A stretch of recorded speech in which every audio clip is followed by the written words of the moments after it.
Tea Time, Midlife Edition.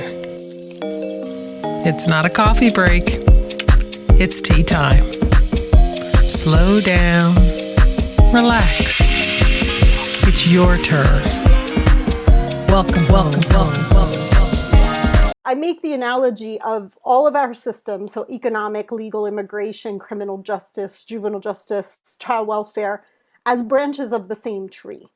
And so I argue that, and I call them branches of the same tree because in my study, I've noticed that there are similar patterns that repropose themselves over time. But in the spirit of the metaphor, a tree doesn't survive 550 years unless the soil is nourishing it. So I would argue that our culture, which is a culture where everyone, or almost everyone, we're educated to prove ourselves, to prove our worth, to prove our value. And oftentimes proving our worth and proving our value means trying to be superior to someone else who's trying to prove their worth and prove their value. So competition.